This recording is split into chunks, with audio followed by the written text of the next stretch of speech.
بسم اللہ الرحمن الرحیم۔ السلام علیکم۔ امید ہے کہ آپ صحت و ایمان کی بہترین حالت میں ہوں گے۔ پوری دنیا پر حکومت کرنے والا ایک ایسا بدبخت بادشاہ جس کو اللہ رب العزت نے ایک حقیر مچھر سے مروا دیا۔ دنیا کی تاریخ میں ایسے بہت سے ظالم و جابر اور بدبخت بادشاہ اور فرعون گزرے ہیں جن کو ان کی دولت اور بادشاہت کے نشے نے مغرور بنا دیا اور وہ خود کو خدا کہلوانے لگے اور خدائی کا جھوٹا دعویٰ کر بیٹھے۔ اور پھر اللہ رب العزت نے جو اس کائنات کا حقیقی مالک ہے، جو واحد اور یکتا ہے، اس نے ان جھوٹے خدائی کے دعوے داروں کو دنیا کے لیے عبرت کا نشان بنا دیا۔ انہیں ایسی عبرت ناک موت دی کہ جس کا کوئی تصور بھی نہیں کر سکتا، اور ان جھوٹے دعوے داروں کو صفحہ ہستی سے مٹا دیا۔ خدائی کا دعویٰ کرنے والے بدبختوں میں سے ایک نام نمرود کا بھی ہے۔ نمرود شہر بابل کا حاکم تھا جس نے خدائی کا دعویٰ کیا۔ اس کا نام نمرود بن کنعان بن کوس بن سام بن نو تھا۔ دنیا میں صرف 4 ایسے بادشاہ گزرے ہیں جنہوں نے پوری دنیا پر حکمرانی کی ہے، جن میں سے 2 بادشاہ ایسے تھے جو نیک، متقی اور پرہیزگار اور اللہ رب العزت کے برگزیدہ بندے تھے۔ ان میں سے ایک کا نام حضرت سلیمان علیہ السلام ہے اور دوسرے کا نام حضرت ذوالقرنین علیہ السلام ہے۔ اور 2 کافر حکمران تھے جنہوں نے پوری روئے زمین پر حکمرانی کی۔ ان میں سے ایک کا نام نمرود اور دوسرے کا نام بخت نصر تھا۔ روایات میں آتا ہے کہ نمرود نے پوری دنیا پر 400 سال حکمرانی کی۔ یہ بہت جابر اور ظالم بادشاہ تھا اور اس کے دور میں بت پرستی عام تھی۔ لوگ اللہ رب العزت کی وحدانیت کو چھوڑ کر بتوں کی پوجا کیا کرتے تھے۔ نمرود کے دور میں شرک اس طرح پھیلا ہوا تھا کہ تمام نمرودیوں نے اپنے خداؤں کے طور پر بہت سارے بت بنائے ہوئے تھے جن کی یہ لوگ پوجا کیا کرتے تھے۔ اور ادھر نمرود نے بھی خدائی کا دعویٰ کیا ہوا تھا۔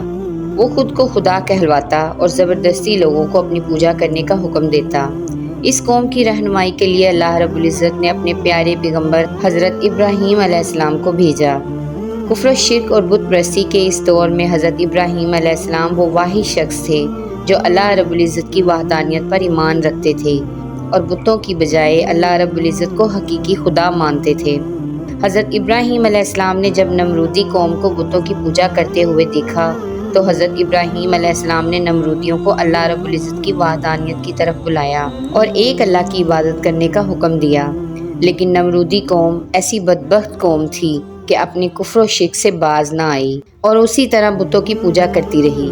ایک دن حضرت ابراہیم علیہ السلام ان کے جھوٹے خداؤں کو جھوٹا ثابت کرنے کے لیے اس مقام پر گئے جہاں پر ان کے تمام بت پڑے ہوئے تھے، تو حضرت ابراہیم علیہ السلام نے ان کے تمام بتوں کو چپکے سے توڑ دیا اور اس کا الزام ان کے بڑے بتوں پر لگا دیا۔ ساری قوم جب اپنے عبادت خانے میں واپس آئی تو انہوں نے اپنے تمام بتوں کو ٹوٹا ہوا دیکھا۔ وہ لوگ چونکہ جانتے تھے کہ حضرت ابراہیم علیہ السلام ہی وہ واحد شخص ہیں جو ان کے بتوں کے خلاف باتیں کرتے ہیں اور بتوں کی بجائے خدا کی عبادت کرنے کا حکم دیتے ہیں، وہ سمجھ گئے کہ یہ کام حضرت ابراہیم علیہ السلام کا ہے۔ تو نمرودیوں نے حضرت ابراہیم علیہ السلام سے بدلہ لینے کے لیے حضرت ابراہیم علیہ السلام کو قتل کرنے کا منصوبہ بنایا۔ چنانچہ تمام قوم کے لوگ نمرود کے پاس حاضر ہوئے اور حضرت ابراہیم علیہ السلام کو سزا دینے کے لیے کہا۔ تمام نمرودیوں کی یہ بات سن کر نمرود نے یہ حکم دیا کہ ایک مقام پر آگ جلائی جائے، اس میں حضرت ابراہیم علیہ السلام کو ڈال دیا جائے۔ لہٰذا نمرود کے حکم پر ایسا ہی کیا گیا۔ کئی دنوں تک لکڑیوں کو اکٹھا کیا گیا، اس میں آگ جلائی گئی اور پھر حضرت ابراہیم علیہ السلام کو اس آگ میں ڈال دیا گیا۔ لیکن اللہ رب العزت نے اس آگ کو حکم دیا تو وہ آگ حضرت ابراہیم علیہ السلام پر ٹھنڈی اور سلامتی والی ہو گئی۔ حضرت ابراہیم علیہ السلام فرماتے ہیں کہ میں جتنے دن اس آگ میں رہا اس وقت تک میں اللہ رب العزت کی خاص رحمتوں میں تھا اور ایسا سکون مجھے پہلے کبھی حاصل نہ ہوا۔ چنانچہ جب حضرت ابراہیم علیہ السلام اس آگ سے باہر تشریف لائے تو اللہ رب العزت کے حکم کے مطابق حضرت ابراہیم علیہ السلام نمرودیوں کو ایک بار پھر حق کی دعوت دینے لگے اور اللہ رب العزت کی وحدانیت کی طرف بلانے لگے۔ حضرت ابراہیم علیہ السلام نے نمرود کو بارہا سمجھایا اور اپنے کفر و شرک سے باز آنے کا کہا اور اللہ رب العزت کی وحدانیت پر ایمان لانے کا حکم دیا۔ لیکن نمرود نے اللہ رب العزت کی وحدانیت کا انکار کر دیا اور حضرت ابراہیم علیہ السلام سے مناظرہ کرنے لگا اور حضرت ابراہیم علیہ السلام کے سامنے خدائی کا دعویٰ بھی کر دیا۔ نمرود نے حضرت ابراہیم علیہ السلام سے سوال کیا کہ تیرا رب کون ہے؟ تو حضرت ابراہیم علیہ السلام نے فرمایا کہ میرا رب وہ ہے جو زندگی اور موت دیتا ہے۔ اس پر نمرود تکبر سے مسکرایا اور کہنے لگا کہ یہ تو میں بھی کر سکتا ہوں۔ چنانچہ نمرود نے 2 قیدیوں کو بلایا جن کو سزائے موت ہو چکی تھی۔ ان میں سے ایک قیدی کو نمرود نے آزاد کر دیا اور ایک کو پھانسی لگا دیا۔ اور اس طرح نمرود حضرت ابراہیم علیہ السلام سے کہنے لگا کہ یہ دیکھو، ایک کو میں نے زندگی دی اور ایک کو میں نے موت دے دی۔ اس طرح نمرود حضرت ابراہیم علیہ السلام کے سامنے اپنی باطل دلیلیں پیش کرنے لگا اور یہ دعویٰ کرنے لگا کہ حقیقی خدا میں ہی ہوں، بتا تیرا خدا کون ہے؟ تو اس وقت حضرت ابراہیم علیہ السلام نے اس بدبخت نمرود کی عقل کے مطابق کہا کہ میرا رب وہ ہے جو سورج کو مشرق سے طلوع کرتا ہے اور مغرب میں غروب کرتا ہے۔ اگر تو سچا خدا ہے تو سورج کو مغرب سے طلوع کر کے دکھا۔ چنانچہ حضرت ابراہیم علیہ السلام کی یہ بات سن کر نمرود کا رنگ اڑ گیا اور اس طرح نمرود پوری قوم کے آگے ذلیل اور رسوا ہو گیا۔ اس کے بعد بھی حضرت ابراہیم علیہ السلام نے نمرود کو کئی بار اللہ رب العزت کی وحدانیت کی طرف بلایا، لیکن نمرود اپنی سرکشی سے باز نہ آیا اور اسی طرح اپنے کفر و شرک پر ڈٹا رہا۔ چنانچہ حضرت ابراہیم علیہ السلام کی بار بار دعوت حق دینے سے نمرود تنگ آ گیا اور بالآخر تنگ آ کر نمرود نے حضرت ابراہیم علیہ السلام سے کہا کہ اگر تیرا خدا سچا ہے تو اسے بول کہ اپنی فوج بھیجے اور میرے ساتھ جنگ کرے۔ جیسے ہی نمرود بدبخت نے یہ بکواس کی تو حضرت جبرائیل علیہ السلام حضرت ابراہیم علیہ السلام کی خدمت میں پیش ہوئے اور حضرت ابراہیم علیہ السلام سے کہنے لگے کہ اللہ رب العزت کا لشکر جنگ کے لیے تیار ہے۔ حضرت جبرائیل علیہ السلام کا یہ پیغام سن کر حضرت ابراہیم علیہ السلام نے نمرود سے کہا اللہ رب العزت کا لشکر جنگ کے لیے تیار ہے۔ حضرت ابراہیم علیہ السلام کی یہ بات سن کر نمرود کہنے لگا کہ مجھے 3 دن کی مہلت دی جائے۔ چنانچہ نمرود کو 3 دن کی مہلت دے دی گئی۔